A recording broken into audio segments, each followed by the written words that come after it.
Hoje nós vamos falar sobre o processo de educar. Espera-se que uma escola eduque. Mas será que o significado desse verbo está sendo corretamente entendido?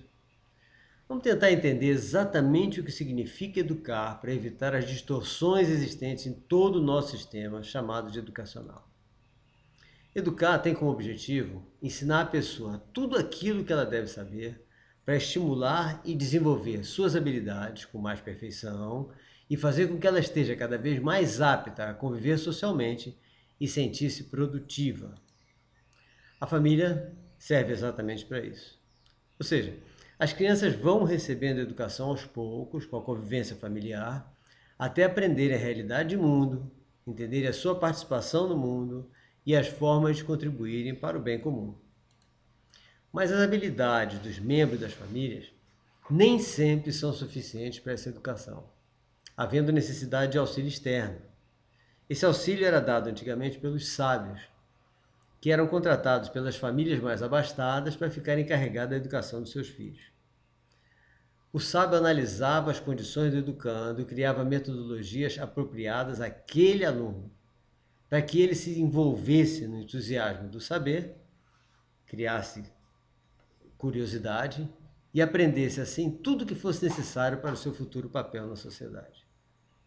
Então vejam, o sábio analisava as condições daquele aluno e criava metodologias baseadas na capacidade desenvolvida e habilidade daquele aluno. Então vejamos.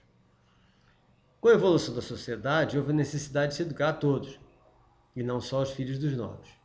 Para isso, houve a necessidade de se colocar para um mesmo sábio, não só um, mas diversos alunos, constituindo assim uma turma. Para se educar todos em conjunto, houve a necessidade de uma padronização de assuntos e um estudo da ordem cronológica desses ensinamentos para que uns pudessem servir de base para os outros. Foi o início do currículo escolar.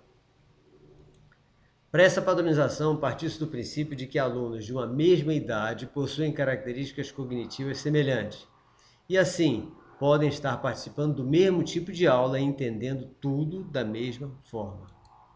Assim surgiu a escola, com essa ideia incorreta, para permitir a reunião de diversos alunos em um só lugar. E surgiu também a padronização do currículo escolar, para facilitar o trabalho dos professores na busca de uma meta intelectual conveniente ao sistema vigente. A visão individual de um sábio encarregado da educação de um aluno apresentava inúmeras vantagens, entre elas o aproveitamento integral da potencialidade do aluno, mas apresentava uma grande desvantagem, que é a falta daquele necessário trabalho de integração interpessoal imprescindível para o convívio social. A visão grupal apresentava a grande vantagem de ser a única em que a massa popular poderia ter a oportunidade de educação direcionada. Sem essa possibilidade, estaríamos até hoje sem poder educar cerca de 90% da nossa população. Educar, então, que antes era uma arte direcionada a um objeto, passou a ser uma profissão sem deixar de ser arte, só que direcionada a múltiplos objetos. E esses objetos, com diferentes habilidades, diferentes capacidades desenvolvidas, diferentes potencialidades e diferentes características comportamentais e psíquicas também. Criar métodos para educar, ou seja, desenvolver a intelectualidade, a criatividade, o controle emocional e ao mesmo tempo construir a cultura do caráter de um só aluno, já é um trabalho de muita responsabilidade que necessita de muito comprometimento e dedicação.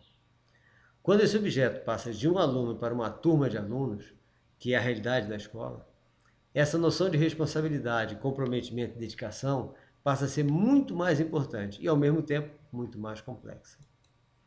Mesmo que todos os alunos fossem iguais, mesmo assim o docente teria a responsabilidade de estar observando as reações de cada um e dando atenção por igual a todos, para evitar a criação do sentimento de abandono em alguns deles, já que isso pode trazer consequências terríveis para o aluno e, consequentemente, para todo o processo educacional. A realidade é ainda mais complexa, já que cada aluno tem uma realidade própria, e, embora possa haver semelhanças, mas nunca haverá igualdade no entendimento, no comportamento, na realidade psíquica em todos os alunos de uma mesma turma. Como é a realidade escolar padrão? A escola padrão. Os currículos, as avaliações, os prazos escolares são preparados para turmas homogêneas. Pressupõe-se que todos os alunos são iguais e que, se não forem, devem ser. Então, aqueles que não forem devem repetir o ano para que tenham a possibilidade de elevar a sua capacidade intelectual no ano seguinte e, assim, acompanhar os demais alunos de uma turma padrão. O sistema, então, permite que o docente prepare sua aula para o aluno padrão e fique descansado. Por meio das avaliações periódicas, ele aprova quem teve sucesso e reprova os que fracessarem, sem precisar ter nenhuma preocupação com isso, já que a sua missão, pelo que parece, é apenas a de preparar e ministrar aulas para alunos padrões. Quais as consequências dessa realidade escolar padrão? Ora, aqueles que tiverem a sorte de ter facilidade de raciocínio e uma boa educação doméstica, esses terão sucesso. Os que não tiverem serão reprovados, perderão a autoestima e muito dificilmente conseguirão dar uma boa contribuição social futura, já que a sua formação será pela metade. Como mudar isso?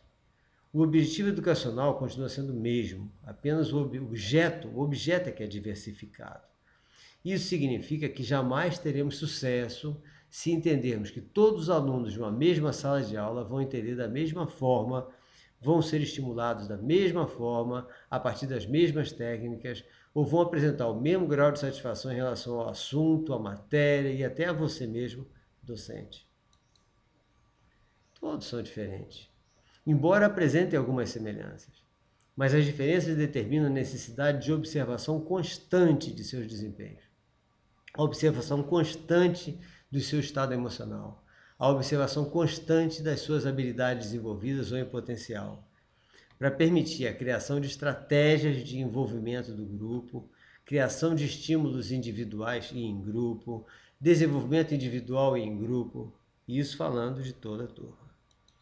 Educar, então, para nós necessita de envolvimento, comprometimento, perseverança, compreensão e, principalmente, necessita que cada docente desenvolva a sua capacidade de reconhecer cada pequeno progresso de cada um dos seus alunos. Eles precisam disso. Educar, então, exige o quê? Primeiro, que analisemos cuidadosamente a capacidade e habilidade desenvolvida por cada aluno, para que adaptemos nossa metodologia às suas habilidades e capacidades. Segundo, que observemos cuidadosamente a autoestima de cada aluno, para estudar as formas de resgatá-la a tempo, para evitar tristezas, desânimos, inquietações que certamente vão prejudicar o seu desenvolvimento.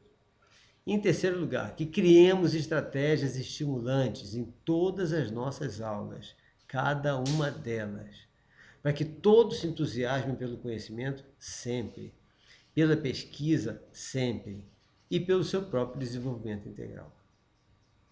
Esse é o processo educacional que nós conhecemos, esse é o processo educacional que nós precisamos, é exatamente isso que significa educar para o nosso sistema educacional, que é o IUP. No próximo encontro, nós vamos falar do aluno, as suas características.